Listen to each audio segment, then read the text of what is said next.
Okay. So ಈಗ ಇಂದಿನ ಕ್ಲಾಸಲ್ಲಿ ನಾವು ಎನರ್ಜಿ ವೈಬ್ರೇಷನ್ ಫ್ರೀಕ್ವೆನ್ಸಿ ಅಂತ ಕ್ಲಾಸ್ ನಾವು ತಗೊಂಡಿದ್ವಲ್ಲ, ಅದರಲ್ಲಿ ಪ್ರಧಾನವಾಗಿ ಭೂಮಿಯಿಂದ ಅಂದರೆ ನಮ್ಮ ಭೂತಾಯಿಂದ ಒಂದು ಅದ್ಭುತವಾದ ನಮಗೆ ಪ್ರಕ್ರಿಯೆ ನಡೀತದೆ.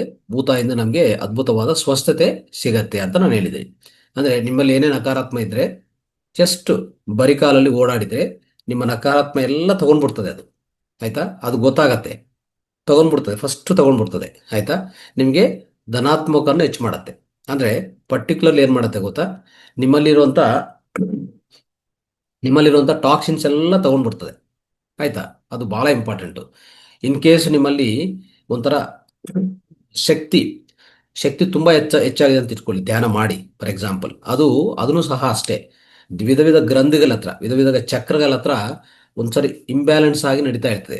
ಯಾವುದು ಶಕ್ತಿ ಪ್ರವಾಹ, ಅದನ್ನು ಸಹ ಸರಿಪಡಿಸ್ತದೆ. ನೆನ್ಪಿಟ್ಕೊಳ್ಳಿ. ಒಂದು ಜಸ್ಟ್ ಬರಿಕಾಲಲ್ಲಿ ಅಂದರೆ ನಡೆಯೋದು, ಅದು ಪ್ರಾಪರ್ ಗ್ರೌಂಡಿಂಗ್ ಅಂತ ಹೇಳ್ತೀವಿ ನಾವು, ಗ್ರೌಂಡಿಂಗ್ ಎಫೆಕ್ಟ್. ಆಯ್ತಾ? ಮತ್ತೆ ಹಾಗೆ ಆ, ದೇಹದ ಅಂದರೆ ಡೈರೆಕ್ಟ್ ನೇಲ ಮೇಲೆ ಮಲಗೋದು, ಅಂದರೆ ಬೆನ್ನ ಮೇಲೆ ಮಲಗೋದು, ಅವಾಗಲೂ ಅಷ್ಟೇ ನಿಮಗೆ ಬೇಕಾಗಿರುವಂಥ ಎಲೆಕ್ಟ್ರಾನ್ಸ್ ಎಲ್ಲ ಸಪ್ಲೈ ಮಾಡುತ್ತೆ ನಿಮಗೆ. ಆಯ್ತಾ? ಇದಕ್ಕೂ ಇನ್ನೊಂದು, ಈ ಎಫೆಕ್ಟು ನೀವು ಒಂಥರ ಸಪೋಸ್ ನೀವು ಅಂದರೆ ಬರೀ ನೆಲ ಸಿಕ್ಕಿಲ್ಲ ನಿಮಗೆ ಅಂತಂದರೆ ಅವಾಗ ಏನಾಗುತ್ತೆ, ಅವಾಗ ಮಾಡ್ಕೋಬೇಕಂದ್ರೆ ಏನು ಒಂದು ಪರಿಹಾರ ಅಂದರೆ ಗ್ರೌಂಡಿಂಗ್ ಮ್ಯಾಟ್ಸ್ ಅಂತ ಸಿಗತ್ತೆ. ಅದು ನೀವು ಪರ್ಚೇಸ್ ಮಾಡ್ಕೋಬೋದು. ಗ್ರೌಂಡಿಂಗ್ ಮ್ಯಾಟ್ ಇಟ್ಕೊಂಡ್ರೆ ಅದು ನೇರವಾಗಿ ಅದಕ್ಕೊಂದು ಎಲೆಕ್ಟ್ರಿಸಿಟಿ ಕೊಟ್ಟಿರ್ತಾರೆ, ಅದು ಕನೆಕ್ಟ್ ಮಾಡ್ತೀವಲ್ಲ, ಅದು ಮುಖಾಂತರ ಹೋಗಿ ಕೆಳಗಡೆ ಗ್ರೌಂಡ್ ಟಚ್ ಆಗುತ್ತೆ. ಅದು ಮಾಡ್ತಾರೆ.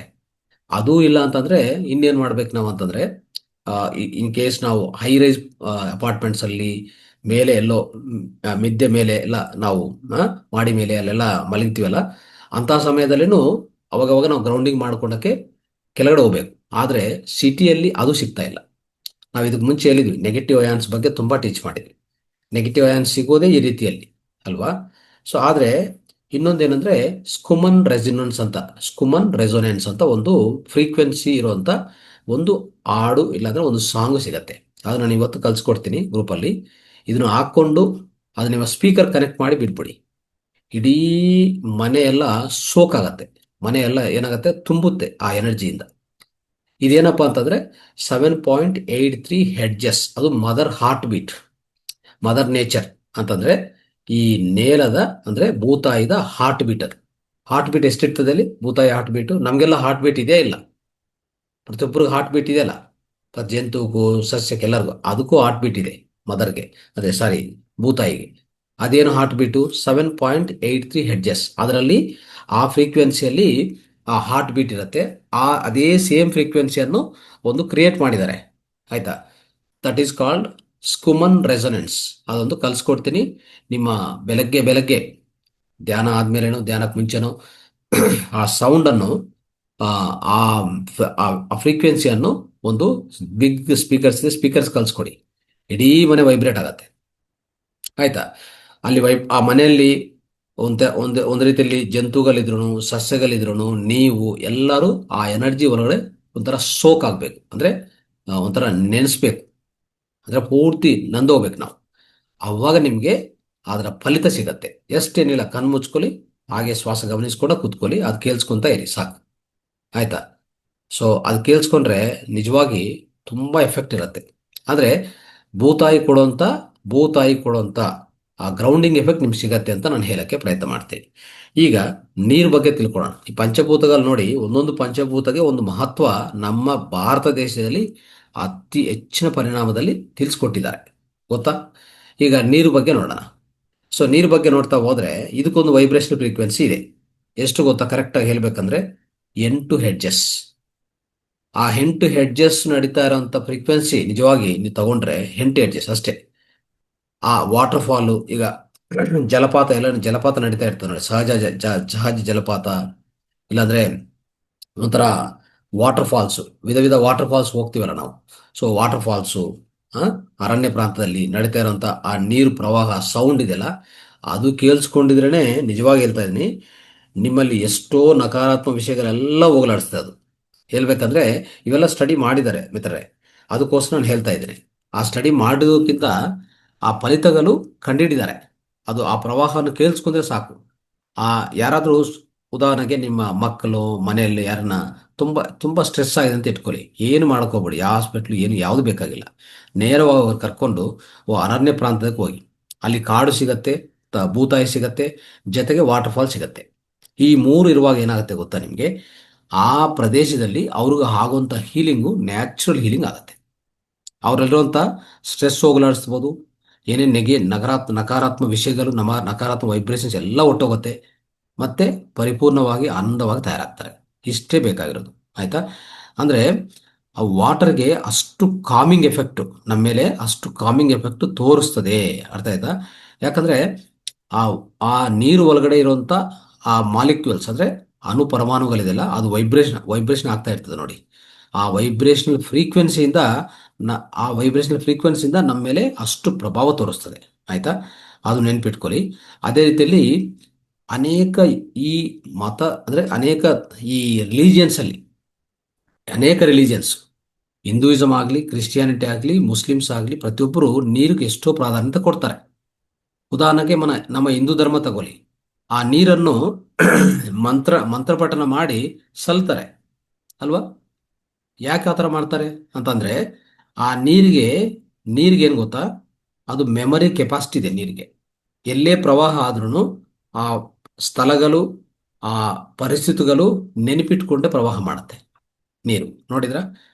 ಆ ರೀತಿ ಇರುವಾಗ ಇವ್ರು ಯಾರೇ ಒಂದು ಮಂತ್ರ ಮಾಡಿ ಕೊಟ್ಟಿದ್ರೆ ಆ ನೀರಿಗೆ, ಅದನ್ನು ಹಾಗೆ ಆ ವೈಬ್ರೇಷನ್ಸ್ ಅನ್ನು ಸ್ವೀಕಾರ ಮಾಡುತ್ತೆ ನೀರು.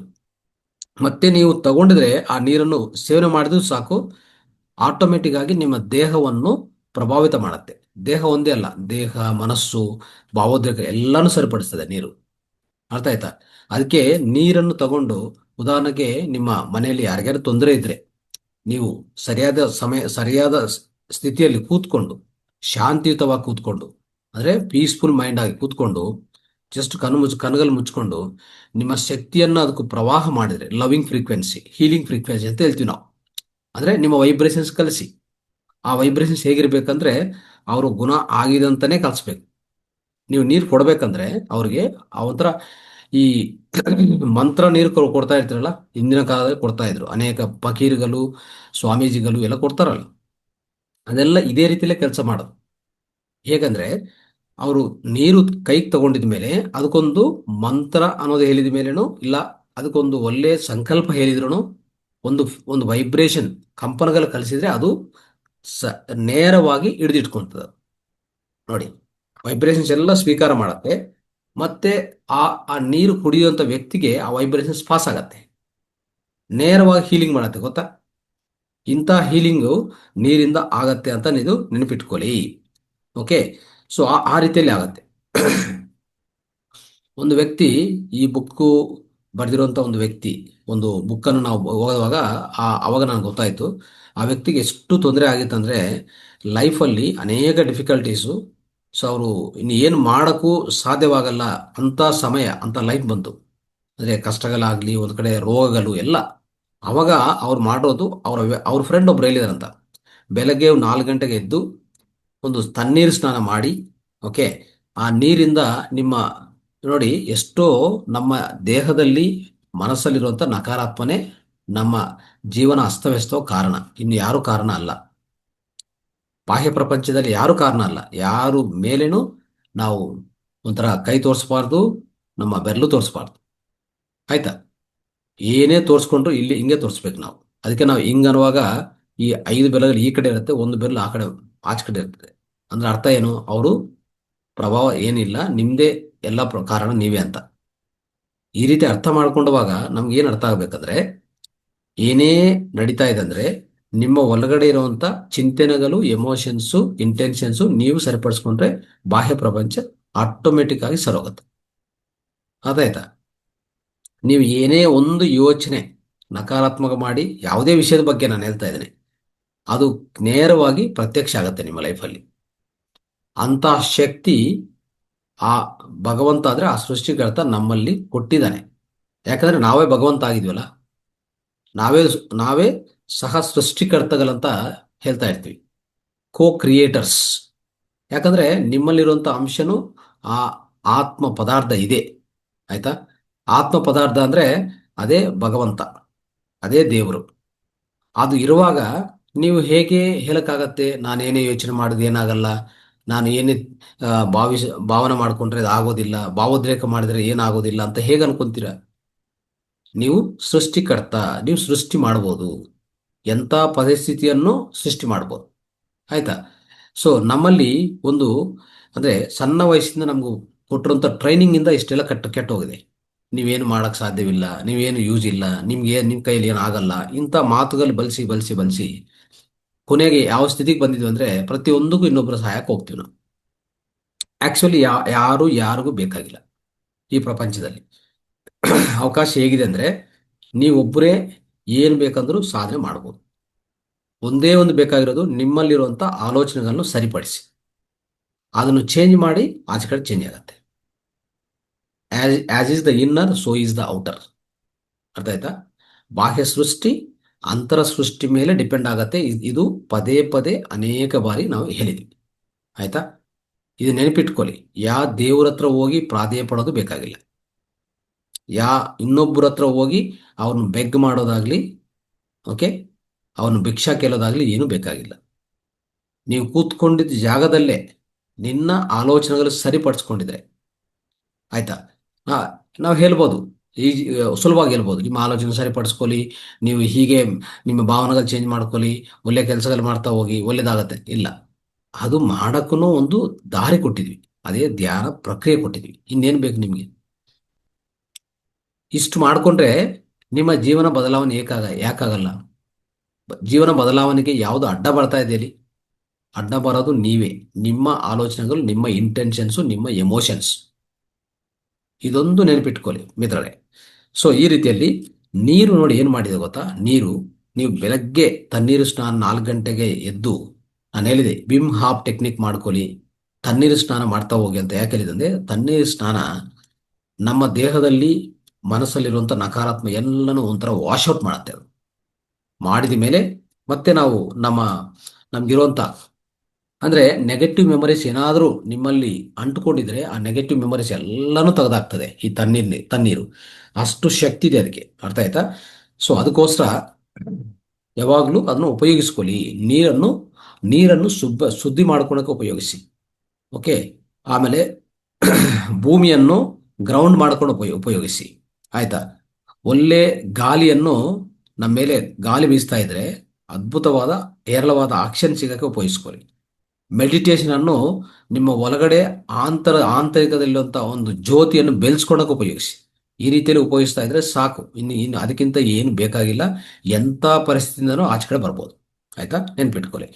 ಸೊ ಅದಕ್ಕೋಸ್ಕರವೇ ನಿತ್ಯವಾಗಿ ಇಂಥದ್ದು ಮಾಡ್ತಾ ಇದ್ರೆ ಇಂಥ ಫಲಿತಗಳು ಬರುತ್ತೆ. ಆಮೇಲೆ ಒಂದು ಬೆಂಕಿ ನೋಡ್ಕೊಳ್ಳಿ. ಫೈರ್ ಅಂತ, ಅದು ಪಂಚಭೂತನೇ ಅಲ್ಲ. ಆ ಪಂಚಭೂತದಲ್ಲಿ ಏನಾಗತ್ತಂದ್ರೆ ಆ ಫೈರ್ ಅನ್ನೋದು, ಅಗ್ನಿ ಅನ್ನೋದು, ಆ ಅಗ್ನಿ ಮಧ್ಯದಿಂದ ಒಂದು ಲೈಟ್ ಬರ್ತಾ ಇರ್ತದೆ ಅಲ್ವಾ? ಆ ಲೈಟ್ ಅನ್ನೋದು ನೆನ್ಪಿಟ್ಕೊಳ್ಳಿ, ಇದು ಫ್ರೀಕ್ವೆನ್ಸಿ. ಅರ್ಥ ಆಯ್ತಾ? ಅದನ್ನು ಮೆಜರ್ ಮಾಡ್ಬೋದು ಅಲ್ವಾ? ಲೈಟು ಆಚೆ ಕಡೆ ಬರ್ತಾ ಇದ್ರೆ ಲೈಟು ಕಾಣಿಸ್ತಾ ಇರ್ತದೆ, ಬೆಳಕು ಚಲಿತಾ ಇರ್ತದೆ, ಅದನ್ನು ಮೆಜರ್ ಮಾಡೋದು. ಅದು ಬೆಂಕಿಯಿಂದನೇ ಬರೋದು, ಬೆಂಕಿ ಹಚ್ಕೊಂಡಿದ ಮೇಲೆ ಬರೋದು ಅಲ್ವಾ? ಅದಕ್ಕೋಸ್ಕರವೇ ಆ ಲೈಟ್ಗೆ ಅನ್ನೋದು ಒಂದು ಫ್ರೀಕ್ವೆನ್ಸಿ ಇದೆ, ಅದಕ್ಕೊಂತ ಆವರ್ತನ ಇದೆ, ಅದಕ್ಕೊಂತ ಒಂದು ಶಕ್ತಿ ಇದೆಯಾ? ಇಲ್ಲ, ಇದೆ. ಸೊ ಅದು ಸ್ಪೆಸಿಫಿಕ್ ಆಗಿ, ಆದರೆ ಅದಕ್ಕೇನು ಸೌಂಡ್ ಇಲ್ಲ. ಅದರಲ್ಲಿ ಸೌಂಡ್ ಅಂತೂ ಯಾವುದು ಇರೋಲ್ಲ. ಯಾವುದರಲ್ಲಿ? ಬೆಂಕಿಯಲ್ಲಿ, ಲೈಟಲ್ಲಿ ಯಾವ ಸೌಂಡ್ ಇರೋದಿಲ್ಲ, ನಿಮ್ಗೆ ಗೊತ್ತಿರೋ ವಿಷಯ. ಸೊ ಈ ರೀತಿ ಇರುವಾಗ ಸ್ನೇಹಿತರೆ, ಇದು ಪ್ರತಿಯೊಂದು ರಿಲಿಜಿಯಸ್ ಆಕ್ಟಿವಿಟೀಸ್ಗೆ ನಾವು ಉಪಯೋಗಿಸ್ತೀವಿ ಬೆಂಕಿಯನ್ನು ಅಲ್ವಾ? ಆ ರೀತಿಯಲ್ಲಿ. ಸೊ ಇದು ಹೇಳ್ಬೇಕಂದ್ರೆ ಒಂದು ಯಾವುದನ್ನ ನಾವು ಶುರು ಮಾಡ್ತಾ ಇದೀವಿ ಅಂದರೆ ಒಂದು ಯಜ್ಞ ಮಾಡಿ ಸ್ಟಾರ್ಟ್ ಮಾಡ್ತೀವಿ. ಒಂದು ಬೆಂಕಿ ಅಂದರೆ ಬೆಂಕಿ ಹಚ್ಚಿ ಅಗ್ನಿಯನ್ನು ಪ್ರಜ್ವಲ ಮಾಡಿದ ಮೇಲೆ ನಾವು ಶುರು ಮಾಡ್ತೀವಿ ಅಲ್ವಾ? ಈಗ ಎಷ್ಟೋ ಕಾರ್ಯಕ್ರಮಗಳು ಮಾಡ್ತೀವಿ. ಫಸ್ಟ್ ಏನು ಮಾಡ್ತೀವಿ? ದೀಪ ಬೆಳಕು ಮಾಡ್ತೀವಿ ಇಲ್ಲ ಅಂದ್ರೆ ಅರ್ಥ ಏನು? ಅದೊಂದು ಶುಭ ಸೂಚಿಕೆ. ಅದು ಏನೇ ನಕಾರಾತ್ಮಕ ಎಲ್ಲನೂ ಸುಟ್ಟು ಹೋಗ್ತದೆ. ಅದಕ್ಕೂ ತುಂಬ ಇಂಪಾರ್ಟೆಂಟ್ ಆಗಿದೆ. ಅದಕ್ಕೆ ಪ್ರತಿ ದಿವಸ ಪ್ರತಿಯೊಬ್ಬರು ಅಗ್ನಿಹೋತ್ರ ಮಾಡಿ ಅಂತ ಇದಕ್ಕೆ ಮುಂಚೆ ಅನೇಕ ಬಾರಿ ಹೇಳ್ತಾ ಬಂದೆ.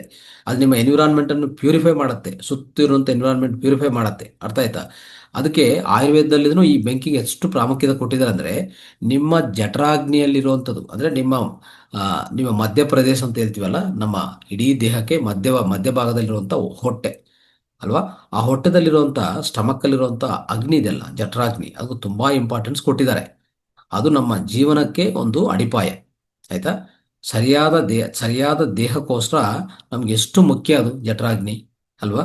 ಆ ರೀತಿಯಲ್ಲಿ ಅದೇ ರೀತಿಯಲ್ಲಿ ಅಗ್ನಿಹೋತ್ರ ಪ್ರತಿಯೊಂದು ದಿವಸ ಪ್ರತಿಯೊಂದು ಮನೆಯಲ್ಲಿ ಮುಖ್ಯ. ಓಕೆ?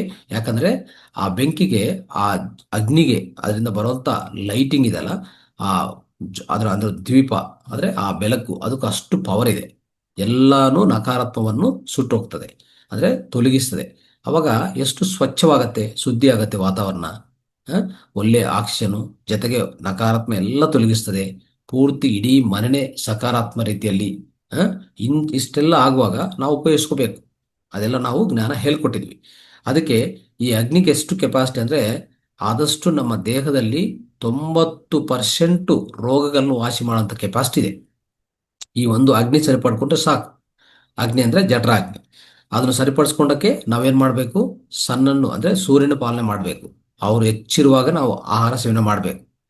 ಯಾಕಂದ್ರೆ ಅವರು ಹೆಚ್ಚಿರುವಾಗನೇ ನಮ್ಮ ದೇಹ ಸೂರ್ಯನು ಫಾಲೋ ಮಾಡ್ತದೆ. ಪ್ರತಿ ದಿವಸ ಪ್ರತಿ ನಿಮಿಷ ಅದನ್ನು ಫಾಲೋ ಮಾಡೇ ನಾವು ನಮ್ಮ ದೇಹ ಎಲ್ಲ ಕ್ರಿಯೆಗಳನ್ನು ನಡೆಸ್ಕೊಂತದೆ. ಅವಾಗ ಏನಂತಂದ್ರೆ ಆ ಸೂರ್ಯನ ನಾವು ಪಾಲನೆ ಮಾಡ್ತಾ ಇರ್ಬೇಕು. ಅವ್ರು ಹೆಚ್ಚಿರುವಾಗ ನಾವು ಹೆಚ್ಚು ಆಹಾರನ ತಿನ್ಬೋದು. ಯಾಕಂದ್ರೆ ಜಠರಾಗ್ನಿ ಹೆಚ್ಚಾಗಿರ್ತದೆ. ಅದು ಅಂದ್ರೆ ಅದು ರೈಸ್ ಆಗ್ತಾ ಇರುವಾಗ ನಮಗೆ ಸೆರೋಟೋನಿನ್ ರೈಸ್ ಆಗ್ತಾ ಬರ್ತದೆ. ಮತ್ತೆ ಮುಳುಗುವಾಗ, ಅಂದ್ರೆ ಸೂರ್ಯಾಸ್ತಮಯ ಸಮಯದಲ್ಲಿ ಅಷ್ಟೇ, ಅದು ಮುಳುಗ್ತಾ ಹೋಗ್ತಾ ಇದ್ರೆ ಸೆರೋಟೋನಿನ್ ಕಡಿಮೆ ಆಗ್ತಾ ಬರ್ತದೆ. ಮತ್ತೆ ನಮಗೆ ಮೆಲಟೋನಿನ್ ಹೆಚ್ಚಾಗ್ತಾ ಹೋಗ್ತದೆ. ಆಯ್ತಾ? ಅವಾಗ ನಾವು ನಿದ್ರೆ ಅನ್ನೋದು ಸ್ಟಾರ್ಟ್ ಆಗತ್ತೆ. ನಿದ್ದೆ ಬರೋದು ಅದೇ ಆ ರೀತಿಯಲ್ಲೇ. ಸೊ ಇವೆಲ್ಲ ನಾವು ತಿಳ್ಕೊಬೇಕು. ಅದೇ ರೀತಿಯಲ್ಲಿ ಗಾಳಿ ಬಗ್ಗೆ ಸ್ವಲ್ಪ ತಿಳ್ಕೊಳ್ಳೋಣ. ಈ ಪಂಚಭೂತಗಳು ತುಂಬಾ ಇಂಪಾರ್ಟೆಂಟ್ ಆಗಿದೆ. ಈ ಗಾಳಿ ಇದೆಲ್ಲ, ಗಾಳಿಯಲ್ಲಿ ಏನಂದ್ರೆ ಮೇನ್ ಸೌಂಡ್ ವೇವ್ಸ್ ವೈಬ್ರೇಟ್ ಆಗ್ತದೆ. ನೋಡ್ಕೊಳ್ಳಿ, ಯಾವುದೇ ಒಂದು ಗಾಳಿ, ನಾನೀಗ ಮಾತಾಡ್ತಾ ಇದ್ನಲ್ಲ, ನಾನು ಮಾತಾಡುವಾಗ ನಿಮ್ಗೆಲ್ಲ ಕೇಳಿಸ್ತಾ ಇದೆ ಅಂದ್ರೆ ನನ್ನ ಮುಂದೆ ಇರುವಂತ ಈ ಗಾಳಿಯಲ್ಲಿ ವೈಬ್ರೇಟ್ ಆಗುತ್ತೆ. ನಾನು ಏನೇ ಪದ ಬಳಸಿದ್ರೆ ಆ ಪದ ಹೋಗಿ ಆ ಏರಲ್ಲಿ, ಈ ಗಾಳಿಯಲ್ಲಿರುವಂತ ಆ ಅಣುಪರಮಾಣುಗಳಿಗೆ ಟಚ್ ಆಗಿ ಅಲ್ಲಿ ವೈಬ್ರೇಷನ್ಸ್ ಉತ್ಪನ್ನ ಮಾಡಿ ಆ ವೈಬ್ರೇಷನ್ಸ್ ನಿಮಗೆ ಸೇರ್ತಾ ಇದೆ. ಆದರೆ ಅಫ್ಕೋರ್ಸ್ ಇಲ್ಲಿ ಕಂಪ್ಯೂಟರ್ ಮುಖಾಂತರ ನಿಮ್ಗೆ ಬರ್ತಾ ಇದೆ. ನನ್ನ ಎದುರು ನೇರವಾಗಿ ಕೂತ್ಕೊಂಡ್ರೆ ನಿಮಗೆ ನೇರವಾಗಿ ನಿನ್ನ ಮಧ್ಯೆ ಇರುವಂತ ಆ ಗಾಳಿ ಪ್ರಭಾವಿತ ಆಗಿ ಅದರಲ್ಲಿರುವಂತ ಅಣುಪರಮಾಣುಗಳು ವೈಬ್ರೇಷನ್ ಕಂಪನ ಗುರಿಯಾಗಿ ಆ ರೀತಿಯಲ್ಲಿ ಸೌಂಡ್ ಪ್ರೊಡ್ಯೂಸ್ ಆಗ್ತಾ ಇರ್ತದೆ. ಅದು ಏನ್ ಸೌಂಡ್ ಗೊತ್ತಾ? ಎಷ್ಟು ಸೌಂಡು, ಅದಕ್ಕಿರುವಂತ ಆವರ್ತನ ಏನು ಅಂತಂದ್ರೆ, ಆ ಸೌಂಡ್ ವೇವ್ಸ್ ಅಂದ್ರೆ ಈ ಧ್ವನಿ ತರಂಗಗಳಿರುವಂತ ಆವರ್ತನ ಎಷ್ಟಿರ್ತದೆ ಅಂದ್ರೆ 20 ಹೆಡ್ಜಿಂದ 20 ಕಿಲೋ ಹೆಡ್ಜಸ್. ನೆನ್ಪಿಟ್ಕೊಳ್ಳಿ. ಆಯ್ತಾ? ಸೊ ಅದು ಬೇಸಿಂಗ್ ಆನ್ ಎನ್ವಿರಾನ್ಮೆಂಟ್, ಬೇಸಿಂಗ್ ಸುತ್ತು ಇರುವಂತ ವಾತಾವರಣ ಮೇಲೆ ಅದು ಚೇಂಜ್ ಆಗ್ತಾ ಇರ್ತದೆ. ಅದು ನೆನ್ಪಿಟ್ಕೊಳ್ಳಿ. ಆಯ್ತಾ? ಈ ರೀತಿಯಲ್ಲಿ ಏನಾಗತ್ತಂದ್ರೆ, ಈ ನಮ್ಮ ಸುತ್ತಿರೋ ವಾತಾವರಣದಲ್ಲಿ ಈ ಧ್ವನಿ ತರಂಗಗಳು ನಾವು ಏನು ಬೇಕಂದ್ರೂ ಅದನ್ನು ಅಪ್ಡೇಟ್ ಮಾಡ್ಕೋಬಹುದು, ಚೇಂಜ್ ಮಾಡ್ಕೋಬಹುದು. ಉದಾಹರಣೆಗೆ ನಾನು ಈಗಾಗಲೇ ಹೇಳಿದೆ, ಅರ್ತ್ ಫ್ರೀಕ್ವೆನ್ಸಿ 7.83 ಕಿಲೋ ಹೆಡ್ಜಸ್ ಇದೆ. 7.83 ಹೆಡ್ಜಸ್ ಇದೆ, ಅದು ಪ್ಲೇ ಮಾಡಿ ಅಂತ. ಅದು ಪ್ಲೇ ಮಾಡಿ. ಇಲ್ಲಾಂದ್ರೆ ವಾಟರ್ ಫ್ರೀಕ್ವೆನ್ಸಿಗೆ ಸೌಂಡ್ ಸಿಗತ್ತೆ. ವಾಟರ್ ಎಫೆಕ್ಟ್ ನಿಮ್ಗೆ ಸಿಗ್ಬೇಕಂದ್ರೆ, ವಾಟರ್ ಎಫೆಕ್ಟ್ ಸಿಗ್ಬೇಕಂದ್ರೆ ಎಷ್ಟು 8 ಹೆಡ್ಜಸ್ ಅಂತ ಇರುವಂತ ಸಾಂಗ್ಸ್ ಏನಾದಿದ್ರೆ, ಹಾಡುಗಳಿದ್ರೆ ಪ್ಲೇ ಮಾಡ್ಕೊಳ್ಳಿ. ಕಣ್ಣು ಮುಚ್ಕೊಳ್ಳಿ ಸಾಕು. ಅದು ಕೇಳ್ತಾ ಹೋಗಿ. ನಿಮಗೆ ವಾಟರ್ ಇಂದ ಆಗಬೇಕಾಗಿರುವಂತ ಎಲ್ಲ ಪರಿಣಾಮ ನಿಮ್ಮ ದೇಹಕ್ಕೆ ಸಿಗತ್ತೆ. ಆಯ್ತಾ? ಆ ರೀತಿಯಲ್ಲಿ ಈ ಫ್ರೀಕ್ವೆನ್ಸೀಸ್ ಪ್ಲೇ ಮಾಡುವಾಗ ಸ್ನೇಹಿತರೆ, ಗಾಳಿಯಲ್ಲಿ ವೈಬ್ರೇಷನ್ ಚೇಂಜ್ ಆಗುತ್ತೆ, ಆ ಸೌಂಡ್ ಚೇಂಜ್ ಆಗುತ್ತೆ. ಅರ್ಥ ಆಯ್ತಾ? ಆ ಸೌಂಡ್ಸ್ ಇಂದ ಎಷ್ಟು ನಮಗೆ ಒಂಥರ ಅದ್ಭುತವಾದ ಪರಿಹಾರಗಳು ಸಿಗತ್ತೆ. ಉದಾಹರಣೆಗೆ, ನೀವು ಯಾವಾಗನ್ನ ಒಂದು ಸ್ಪೋರ್ಟ್ಸ್ ಆಡಿಟೋರಿಯಂಗೆ ಹೋಗಿ, ಸ್ಪೋರ್ಟ್ಸ್ ಆಡಿಟೋರಿಯಂ ನೋಡಿದ್ರ, ಸ್ಪೋರ್ಟ್ಸ್ ಆಡುವಾಗ ಅಲ್ಲಿ ಹೋಗಿ ನೋಡಿ, ಅಲ್ಲಿರುವಂಥ ವಾತಾವರಣವೇ ಚೇಂಜ್ ಆಗಿರ್ತದೆ. ಆ ಗಾಳಿ, ಆ ಸುತ್ತಿರುವಂಥ ವೈಬ್ರೇಷನ್ ಯಾಕೆ ಚೇಂಜ್ ಆಗಿರ್ತದೆ ಅಂದ್ರೆ, ಅಲ್ಲಿ ನಡೀತಾ ಇರೋಂಥ ಆ ಸ್ಪೋರ್ಟ್ಸ್, ಅದರ ಆಕ್ಟಿವಿಟಿ, ಅದರ ಶಕ್ತಿ, ಆ ವೈಬ್ರೇಷನ್ಸ್ ಎಲ್ಲ ಗಾಳಿಯಲ್ಲಿ ಇರ್ತದೆ. ಅದು ನಿಮಗೆ ಒಂಥರ ಡಿಫ್ರೆಂಟ್ ಎಕ್ಸ್ಪೀರಿಯನ್ಸ್ ಕೊಡುತ್ತೆ. ಇಲ್ಲ ಅಂದ್ರೆ ಒಂದು ಮೆಡಿಟೇಷನ್ ಹಾಲ್ಗೆ ಹೋಗಿ ಅಲ್ಲಿ ಕೂತ್ಕೊಂಡು ನಿಮ್ಗೆ ಗೊತ್ತಾಗತ್ತೆ. ಅಲ್ಲೇನಾಗಿರ್ತದೆ, ಎಲ್ಲರೂ ಒಂದು ರೀತಿಯಲ್ಲಿ ನೆಮ್ಮದಿಯಾಗಿ ಕೂತ್ಕೊಂಡು ಒಳ್ಳೆ ಧ್ಯಾನ ಮಾಡ್ತಾ ಇರುವಾಗ ಅದರಿಂದ ಬರುವಂಥ ವೈಬ್ರೇಷನ್ಸ್ ಎಲ್ಲ ನಿಮ್ಮ ಸುತ್ತು ಸೇರ್ತವೆ. ಅದರಿಂದ ನಿಮಗೆ ತುಂಬಾ ಕಾಮಿಂಗ್ ಎಫೆಕ್ಟ್. ಯಾಕೆ ಜನ ಎಲ್ಲ ಟೆಂಪಲ್ಸ್ಗೆ ಹೋಗಕ್ಕೆ ಇಷ್ಟಪಡ್ತಾರೆ? ಟೆಂಪಲ್ಸ್ಗೆ ಹೋಗ್ತಾರೆ. ಅಲ್ಲಿ ಆ ಟೆಂಪಲ್ಸ್ಗೆ ಹೋಗಿ ಅಲ್ಲಿ ಕೂತ್ಕೊಂಡ್ರೆ, ಇಲ್ಲಾಂದ್ರೆ ಚರ್ಚ್ಗೆ ಹೋಗಿ, ಇಲ್ಲಾಂದ್ರೆ ಮಾಸ್ಕ್ ಹೋಗಿ, ಅಲ್ಲಿ ಹೋಗಕ್ಕೆ ಯಾಕೆ ಇಷ್ಟಪಡ್ತಾರೆ? ಇದೇ ಕಾರಣ. ಏನಾಗತ್ತಂದ್ರೆ, ಅದಕ್ಕೆ ಮುಂಚೆ ಬಂದೋಗಿರುವಂತ ಜನ, ಅವರ ಯೋಚನೆಗಳು, ಸಕಾರಾತ್ಮಕ ಯೋಚನೆಗಳಾಗ್ಲಿ, ಅವರ ಎಮೋಷನ್ಸ್ ಆಗಲಿ ಅಲ್ಲಿ ಬಿಟ್ಟು ಹೋಗಿರ್ತಾರೆ. ಅಂದ್ರೆ ಒಳ್ಳೆ ಒಳ್ಳೆ ಯೋಚನೆಗಳೇ ಒಳ್ಳೆ ಆ ಎಮೋಷನ್ಸ್ ಬಿಟ್ಟು ಹೋಗಿರ್ತಾರೆ. ಅವೆಲ್ಲ ಪ್ರಭಾವಿತವಾಗಿ ಆ ಅಲ್ಲಿ ಸಿಗತ್ತೆ ಅಂತ ವೈಬ್ರೇಷನ್ ಸಿಗತ್ತೆ. ಅದಕ್ಕೆ ನಾವು ಹೋಗಿದ ತಕ್ಷಣ ಅಲ್ಲಿ ಒಂಥರ ನಾವು ಆ ವೈಬ್ರೇಷನ್ಸ್ ಹೊರಗಡೆ ಮುಳುಗೋಗ್ತೀವಿ. ಆ ಮುಳುಗೋಗಿದ ಮೇಲೆ ನಮಗೂ ಒಂಥರ ಶಾಂತಿಯುತವಾಗಿರುತ್ತದೆ. ಏನೇ ಗೊಂದಲ ಆಗಲ್ಲ. ಟೆಂಪಲ್ ಒಳಗಡೆ ಇರುವಂಥವರೆಗೂ ನಿಮ್ಗೆ ಏನೇ ನಕಾರಾತ್ಮಕ ಆಲೋಚನೆಗಳು ಬರೋದಿಲ್ಲ ಅಂತ ನಾವು ಫೇಸ್ ಮಾಡ್ತಾ ಇರ್ತೀವಿ ಅಂತ ನಾನು ಹೇಳ್ತಾ ಇದ್ದೆ ನಿಮಗೆ. ಅದೇ ರೀತಿಯಲ್ಲಿ ಪ್ರಾಣಾಯಾಮ ಮಾಡಿದ್ರೆ ಏನಾಗುತ್ತೆ, ನಮ್ಮ ನರ್ವಸ್ ಸಿಸ್ಟಮ್ ಎಲ್ಲ ಸ್ಲೋ ಡೌನ್ ಆಗುತ್ತೆ ಅಲ್ವಾ. ಸ್ಲೋ ಡೌನ್ ಆಗಿ ಹಾರ್ಟ್ ಬೀಟ್ ಸ್ಲೋ ಡೌನ್ ಆಗುತ್ತೆ, ನಮ್ಮ ಲಂಗ್ಸ್ ಎಕ್ಸ್ಪ್ಯಾಂಡ್ ಆಗುತ್ತೆ ಯಾವುದು ಪ್ರಾಣಾಯಾಮ ಮಾಡಿದರೆ ಅಂತ. ಆ ಆ ರೀತಿಯಲ್ಲಿ ಸ್ನೇಹಿತರೆ ಇದು ಡೀಪ್ ಬ್ರೀತಿಂಗ್ ಎಕ್ಸಸೈಸ್ ನಾವು ಹೇಳ್ಕೊಟ್ಟಿದ್ವಲ್ಲ, ಆ ರೀತಿಯಲ್ಲಿ ಮಾಡ್ತಾ ಇರುವಾಗ ಸೊ ಒಳ್ಳೆ ಆಕ್ಷನ್ ತುಂಬತ್ತೆ ಒಳಗಡೆ. ಆ ಲಂಗ್ಸ್ ಎಲ್ಲ ಎಕ್ಸ್ಪ್ಯಾಂಡ್ ಆಗುತ್ತೆ, ಹಾರ್ಟ್ ಬೀಟ್ ಸ್ಲೋ ಆಗುತ್ತೆ, ಸ್ಲೋ ಮಾಡ್ತೀವಿ ಆಟೋಮೆಟಿಕ್ ಆಗಿ. ಸೊ ಇಂಥ ರೀತಿಯಲ್ಲಿ ಎಲ್ಲ ನರ್ವ್ಸು ಒಂಥರ ಪ್ಯಾರಾಸಿಂಪಥೆಟಿಕ್ ನರ್ವ್ ಆಕ್ಟಿವೇಟ್ ಆಗಿ ಎಲ್ಲ ನರ್ವ್ಸು ಕಾಮ್ ಡೌನ್ ಆಗುತ್ತೆ, ಬಿ ಪಿ ಕಾಮ್ ಡೌನ್ ಆಗುತ್ತೆ. ಸೊ ಈ ಡೀಪ್ ಬ್ರೀತಿಂಗ್ ಎಕ್ಸಸೈಸಲ್ಲಿ ಡೀಪ್ ಬ್ರೀತಿಂಗ್ ಪ್ರಾಣಾಯಾಮ ನಾನು ಹೇಳ್ಕೊಟ್ಟಿದ್ದಲ್ಲ, ಅದು ಅಷ್ಟು ಪ್ರಭಾವ ತೋರಿಸ್ತದೆ. ಈ ರೀತಿಯಲ್ಲಿ ಪಂಚಭೂತಗಳಲ್ಲಿ ಎಲ್ಲ ಸ್ವಸ್ಥತೆ ಮಾಡ್ಕೋಬೋದು ಅಂತ ನಾನು ಹೇಳಕ್ಕೆ ಪ್ರಯತ್ನ ಮಾಡ್ತಾ ಇದ್ದೇನೆ. ಪ್ರತಿ ಪಂಚಭೂತದಿಂದ ನೀವು ಸ್ವಸ್ಥತೆ ಮಾಡ್ಕೋಬೋದು. ಪ್ರತಿ ಒಂದು ಕಡೆ ಅವಕಾಶ ಇದೆ. ಇಂಥದ್ದು ಮಾತ್ರ ಹುಡುಕಿ, ಇಂಥದ್ದು ಮಾತ್ರ ಎಲ್ಲರಿಗೂ ಹೇಳ್ಕೊಡಿ, ಆಯ್ತಾ. ಯಾರಿಗೂ ಹಾಸ್ಪಿಟ್ಲಿಗೆ ಹೋಗಿ ಅಲ್ಲಿ ಒಳ್ಳೆ ಒಳ್ಳೆ ಸೂಪರ್ ಸ್ಪೆಷಲಿಸ್ಟ್ ಡಾಕ್ಟರ್ ಇದ್ದಾರೆ, ಅವ್ರು ಹಿಂಗೆ ನೋಡ್ತಾರೆ ಹಂಗೆ ನೋಡ್ತಾರೆ, ಈ ಮದ್ದು ಕೊಡ್ತಾರೆ ಆ ಮದ್ದು ಕೊಡ್ತಾರೆ ಅಂತ ಹೇಳಕ್ ಹೋಗ್ಬೇಡಿ. ಇಂಥ ವಿಷಯಗಳು ತಿಳಿಸ್ಕೊಡಿ. ಈಗ ನಾನು ಹೇಳಿದಲ್ಲ, ಅಗ್ನಿಹೋತ್ರ ಆಗಲಿ, ಜಠರಾಗ್ನಿ, ಸೂರ್ಯನಿಗೆ ಬೆಳಕು ಕೆಳಗಡೆ ಕೂತ್ಕೊಳ್ಳಿ, ಆಯ್ತಾ. ಒಳ್ಳೆ ಡಿ ವಿಟಮಿನ್ ಸಿಗತ್ತೆ. ಇಂಥವೆಲ್ಲ ಪಂಚಭೂತಗಳನ್ನು ಸರಿಪಡಿಸಿ ಅವರ ಆರೋಗ್ಯವನ್ನು ಸರಿಪಡಿಸ್ಕೊಳ್ಳುವಂಥ ಅದಕ್ಕಿಂತ ದೊಡ್ಡ ಆ, ಪದ್ಧತಿಯ ದೊಡ್ಡ ಹೀಲಿಂಗ್ ಅನ್ನೋದು ಒಂಥರ ಸ್ವಸ್ಥತೆ ವಿಧಾನ ಅನ್ನೋದು ಇನ್ನು ಯಾವುದೂ ಇಲ್ಲ ಅಂತ ಹೇಳಕ್ಕೆ ಪ್ರಯತ್ನ ಮಾಡ್ತಾ ಇದ್ದೀನಿ. ಈಗ ಕೊನೆಯದಾಗಿ ನಾವು ಅನ್ಕೊಂಡಿದ್ದ ಪ್ರಕಾರವೇ ಆಕಾಶ ತತ್ವ, ಸ್ಪೇಸ್, ಇದು ಈ ತರ ಅಂತ ಕಲಿತಾರೆ ಅಲ್ವಾ. ಇದರಲ್ಲಿ ಯಾವುದು ಸೌಂಡ್ ಫ್ರೀಕ್ವೆನ್ಸಿ ಇರೋದಿಲ್ಲ ಸ್ನೇಹಿತರೆ. ಇದು ಶೂನ್ಯ. ಇದೇನು ಶೂನ್ಯ. ಈ ಶೂನ್ಯದಲ್ಲಿ ಮಾತ್ರ ಒಂದು ವಿಶೇಷವಾಗಿ ಇದು ಎಲೆಕ್ಟ್ರೋ ಮ್ಯಾಗ್ನೆಟಿಕ್ ವೇವ್ಸ್, ವಿದ್ಯುದಯಸ್ಕಾಂತ ತರಂಗಗಳನ್ನು ಹೊಂದಿರ್ತದೆ ಅಲ್ವಾ. ಲೈಟ್ ಇದೆ ಅಂತ ಇಟ್ಕೊಳ್ಳಿ. ಎಲ್ಲೋ ನೋಡಿದ್ರೆ ಉದಾಹರಣೆಗೆ ಸೂರ್ಯನಿಂದ ಬೆಳಕು ಬರ್ತಾ ಇದೆ, ಎಲ್ಲಿಂದ ಅದು ಟ್ರಾವೆಲ್ ಮಾಡ್ಕೊಂಡು ಬರ್ತದೆ ಇಲ್ಲಿ ಎಲ್ಲ ಈ ಶೂನ್ಯದಿಂದ ಅಂದ್ರೆ ಸ್ಪೇಸ್, ಅಲ್ಲಿಂದ ಆಕಾಶದಿಂದ ಅಷ್ಟೆಲ್ಲ ಬೆಳಕು ಟ್ರಾವೆಲ್ ಮಾಡ್ಕೊಂಡು ಬರುತ್ತೆ, ಆಯ್ತಾ. ಆ ಲೈಟ್ ಎಷ್ಟು ಫ್ರೀಕ್ವೆನ್ಸಿಯಿಂದ ಎಷ್ಟು ಸ್ಪೀಡಿಂದ ಟ್ರಾವೆಲ್ ಮಾಡುತ್ತೆ, ಪ್ರಯಾಣ ಮಾಡುತ್ತೆ, 3 × 10⁸ ಮೀಟರ್ ಪರ್ ಸೆಕೆಂಡ್. ಇಷ್ಟು ಅಂದ್ರೆ ಅಷ್ಟು ಕಿಲೋಮೀಟರ್ಗಳ ಅಷ್ಟು ಸ್ಪೀಡಲ್ಲಿ ಟ್ರಾವೆಲ್ ಮಾಡ್ಕೊಂಡು ಬರ್ತದೆ ಅಲ್ವಾ. ಸೊ ಆ ರೀತಿಯಲ್ಲಿ ನೋಡಿದರೆ ಈ ವೈಬ್ರೇಷನ್ಸ್ ಅನ್ನೋದು ಅಂದ್ರೆ ಆ ಲೈಟ್ ವೈಬ್ರೇಷನ್ಸು ಅಲ್ಲಿಂದ ಸ್ಟಾರ್ಟ್ ಆಗಿ ಭೂಮಿವರೆಗೂ ಬರ್ತವೆ ಅಂದ್ರೆ ಅರ್ಥ ಮಾಡ್ಕೊಳ್ಳಿ. ಇದೆಲ್ಲ ಎಲ್ಲಿ ಸಿಗತ್ತೆ ನಮ್ಗೆ ಅಂದ್ರೆ ಈ ಸ್ಪೇಸಲ್ಲೇ ಸಿಗೋದು.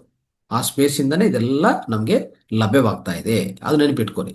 ಅದಕ್ಕೆ ಕೊನೆಯದಾಗಿ ಏನು ಹೇಳ್ಬೇಕಂತ ಅನ್ಕೊಂಡಿದ್ರೆ, ಇಡೀ ಈ ಜಗತ್ತಲ್ಲಿ ಪ್ರತಿಯೊಂದು ನಕ್ಷತ್ರಗಳು, ಗ್ರಹಗಳು, ನಾವು ನೀವು ಮತ್ತೆ ವಸ್ತುಗಳು, ಪದಾರ್ಥಗಳು, ಅದು ಮೂಮೆಂಟ್ ಆಗಲಿ ಮೂಮೆಂಟ್ ಇರಲಿ ಅಂದ್ರೆ ಒಂಥರ ಚರ ಚರ ಅಂತ ಹೇಳ್ತೀವಲ್ಲ, ಚರ ಅಚರ, ಅದು ಮೂಮೆಂಟ್ ಅಂದ್ರೆ ಅದ್ರ ಕದಲಿಕೆ ಇರ್ಲಿರದೆ ಪ್ರತಿ ಒಂದೂ ಸಹ ಏನಂತ ಗೊತ್ತಾ, ಪ್ರತಿ ಒಂದೂ ಸಹ ವೈಬ್ರೇಷನೇ, ಪ್ರತಿಯೊಂದು ಶಕ್ತಿ ಪದಾರ್ಥವೇ.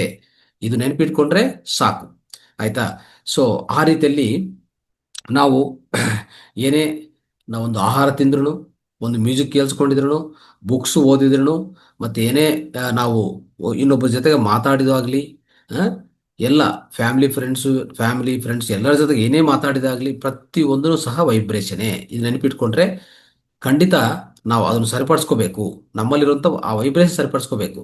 ಉದಾಹರಣೆಗೆ ಆಲೋಚನೆಗಳು, ಐಡಿಯಾಸು, ಮತ್ತೆ ಆಕ್ಷನ್ಸ್ ಆಗಲಿ, ಪದಗಳಾಗಲಿ, ಕೆಲಸಗಳಾಗಲಿ, ಎಮೋಷನ್ಸ್ ಆಗಲಿ, ಪ್ರತಿಯೊಂದಕ್ಕೊಂದು ಯುನಿಕ್ ಫ್ರೀಕ್ವೆನ್ಸಿ ಇದೆ ಸ್ನೇಹಿತರೆ. ಪ್ರತಿಯೊಂದಕ್ಕೊಂದು ವೈಬ್ರೇಷನ್ ಫ್ರೀಕ್ವೆನ್ಸಿ ಇದೆ, ಆಯ್ತಾ. ಆ ವೈಬ್ರೇಷನ್ ಫ್ರೀಕ್ವೆನ್ಸಿ ಅನ್ನೋದು ಹೇಗೆ ಕೆಲಸ ಮಾಡ್ತದೆ ಅಂದರೆ ಅದರಿಂದ ಪ್ರಭಾವವಾಗಿ ನಮ್ಮ ಈ ವಿಶ್ವದಲ್ಲಿ ಪ್ರಭಾವ ಪ್ರತಿಯೊಂದು ಮೇಲೆ ತೋರಿಸ್ತದೆ. ಅದಕ್ಕೆ ಪ್ರತಿಯೊಂದು ಫ್ರೀಕ್ವೆನ್ಸಿ ಆದಮೇಲೆ ನಮ್ಮ ಫ್ರೀಕ್ವೆನ್ಸಿ ನಾವು ಸರಿಪಡಿಸ್ಕೊಂಡ್ರೆ ಸಾಕಲ್ವಾ, ಎಲ್ಲ ಆಟೋಮೆಟಿಕ್ ಆಗಿ ತನ್ನಂತದೇ ನಮ್ಮ ಹತ್ರ ಬರ್ತಾ ಇರ್ತದೆ. ಅದಕ್ಕೋಸ್ಕರವೇ ಈ ಎನರ್ಜಿಯನ್ನು ಸರಿಪಡಿಸ್ಕೊಳ್ಳಿ ಸಾಕು, ಅಷ್ಟೇ. ನಿಮ್ಮ ಎನರ್ಜಿ ಅಂದರೆ ನಿಮ್ಮ ಒಳಗಡೆ ಇರುವಂಥ ಯೋಚನೆಗಳು, ಭಾವನೆಗಳು, ಉದ್ರೇಕಗಳಾಗಲಿ, ಎಮೋಷನ್ಸು, ಇಂಟೆನ್ಷನ್ಸು, ಅಂದರೆ ನಮ್ಮ ಲಕ್ಷ್ಯಗಳು ಎಲ್ಲ ಒಂದು ಸಕಾರಾತ್ಮಕವಾಗಿ ನಾವು ಮಾಡಿಕೊಂಡ್ರೆ ಟೈಮ್ ಟು ಟೈಮ್ ಅಬ್ಸರ್ವ್ ಮಾಡ್ಕೋಬೇಕು, ನಾವು ಅಬ್ಸರ್ವ್ ಮಾಡ್ಕೋಬೇಕು, ನೆನಪಿಟ್ಕೊಳ್ಳಿ. ಆ ಅಬ್ಸರ್ವ್ ಮಾಡ್ಕೊಂತ ಅದನ್ನು ಯಾವಾಗಲೂ ಸರಿಪಡಿಸ್ಕೊಂಡ್ರೆ ಇಲ್ಲ ಧ್ಯಾನ ಮಾಡ್ಕೊತಾ ಹೋದ್ರೆ ಅದು ಅಭ್ಯಾಸ ಆಗೇ ಆಗ್ತದೆ. ಸೊ ಈ ತರ ಮಾಡ್ಕೊಂಡ್ರೆ ಇದನ್ನು ಸ್ಟ್ರಿಂಗ್ ಥಿಯರಿ ಅಂತ ಕರಿತೀವಿ. ನಾವು ಏನಂತ ಕರಿತೀವಿ? String theory. ಸ್ಟ್ರಿಂಗ್ ಅಂತ ಯಾಕೆ ಕರಿತೀವಿ ಅಂದ್ರೆ ಒಂದಕ್ಕಿನ್ನೊಂದು ಪ್ರಭಾವ ತೋರಿಸ್ತದೆ. ನಾವು ಏನೇ ಇಲ್ಲಿ ಸರಿಪಡಿಸಿದ್ರೆ ಆಚೆ ಕಡೆ ಸರಿ ಹೋಗ್ತಾ ಇರ್ತದೆ. ನೋಡ್ಕೊಳ್ಳಿ, ಇಷ್ಟು ಸುಲಭ, ಎಷ್ಟು ಸುಲಭ ಇದು. ಇದಕ್ಕೇನು ಕಷ್ಟ ಇದೆಯಾ? ಏನು ಇಲ್ವಲ್ಲ. ಅದಕ್ಕೆ ನಾವು ಆದಷ್ಟು ಹೇಳ್ತೀವಿ, ನೀವು ವೈಬ್ರೇಷನ್ ಆಗಿದ್ರಿ, ಈ ಎನ್ವಿರಾನ್ಮೆಂಟ್ ವೈಬ್ರೇಷನೇ, ಫ್ರೆಂಡ್ಸ್ ವೈಬ್ರೇಷನೇ, ಫ್ಯಾಮಿಲಿ ವೈಬ್ರೇಷನೇ, ಕೊಲೀಗ್ಸ್ ವೈಬ್ರೇಷನೇ.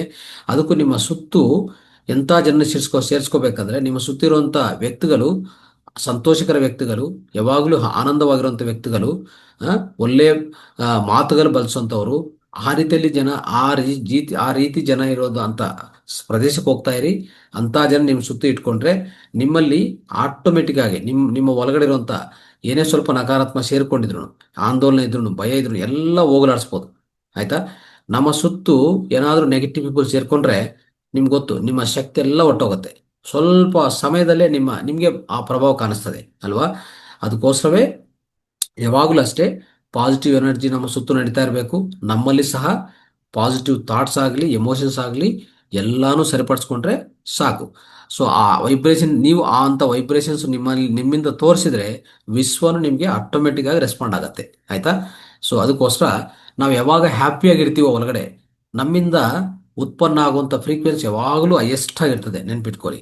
ಅವಾಗ ಅದು ಅಟ್ರಾಕ್ಟ್ ಮಾಡುತ್ತೆ, ಅದೇ ರೀತಿಯಲ್ಲಿ ಜನನ ಅಟ್ರಾಕ್ಟ್ ಮಾಡುತ್ತೆ, ಅದೇ ರೀತಿಯಲ್ಲಿ ಪರಿಸ್ಥಿತಿಗಳನ್ನ ಅಟ್ರಾಕ್ಟ್ ಮಾಡುತ್ತೆ. ಆವಾಗ ನಿಮಗೆ ಫಲಿತ ಬಂದೇ ಬರುತ್ತದೆ. ಅರ್ಥ ಮಾಡ್ಕೊಳ್ಳಿ. ಇದು ಇಷ್ಟೇ ಬೇಕಾಗಿರೋದು. ಉದಾಹರಣೆಗೆ ನಾನೊಂದು ಉದಾಹರಣೆ ಹೇಳ್ತೀನಿ. ಈಗ ನಾವು ಧ್ಯಾನ ಯಜ್ಞಗಳು ಮಾಡ್ತೀವಿ ಅಲ್ವಾ? ಮಾಡುವಾಗ ಕೊನೆ ಮೂಮೆಂಟಲ್ಲಿ ಡ್ಯಾನ್ಸ್ ಒಂದು ಏರ್ಪಾಟ್ ಮಾಡ್ತೀವಿ. ಅಲ್ಲೇನಾಗತ್ತೆ, ಫಸ್ಟ್ ಒಬ್ಬರು ನಿಂತ್ಕೊತಾರೆ. ನಿಂತ್ಕೊಂಡು ಸ್ವಲ್ಪ ಡ್ಯಾನ್ಸ್ ಮಾಡೋದು ಪ್ರಾರಂಭಿಸ್ತಾರೆ. ಅದು ಹೇಗೆ ನೋಡಿ, ಅದು ಇನ್ನೊಬ್ಬರಿಗೆ ಪ್ರಭಾವ ತೋರಿಸಿ ಅವರು ಬರ್ತಾರೆ.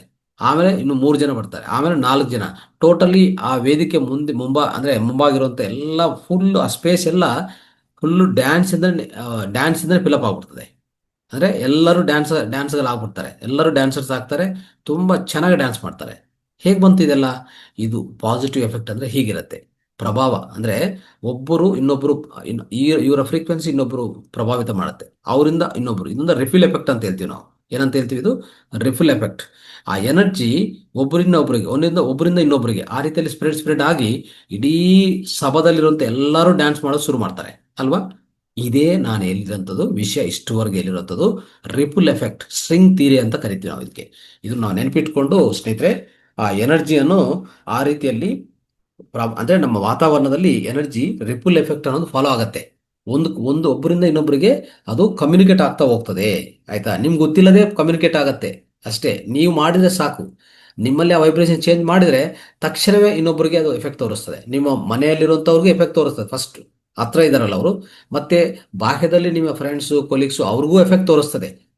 ಯಾಕೆ? ನಿಮ್ಮಲ್ಲಿ ಚೇಂಜ್ ಬಂದಿರೋದಕ್ಕೋಸ್ಕರ ಅಷ್ಟು ಚೇಂಜ್ ಬರ್ತಾ ಇದೆ ಆಚೆ ಕಡೆ. ಅರ್ಥ ಆಯ್ತಾ? ಇದು ಮಾತ್ರ ಮಾಡ್ಕೊಳ್ಳಿ. ನಿಮ್ಮ ಜೀವನ ಆನಂದಮಯ ಮಾಡ್ಕೊಳ್ಳಿ. ಆನಂದಭರಿತ ಮಾಡಿಕೊಂಡು ಆರೋಗ್ಯ, ಆನಂದ ಅನುಭವಿಸ್ಬೇಕಂತ ಹೇಳ್ತಾ ಇಂದಿನ ಕಾರ್ಯಕ್ರಮವನ್ನು ನಾವು ಈಗ ಮುಕ್ತಾಯ ಮಾಡ್ತೇವೆ. ಥ್ಯಾಂಕ್ ಯು, ಧನ್ಯವಾದಗಳು.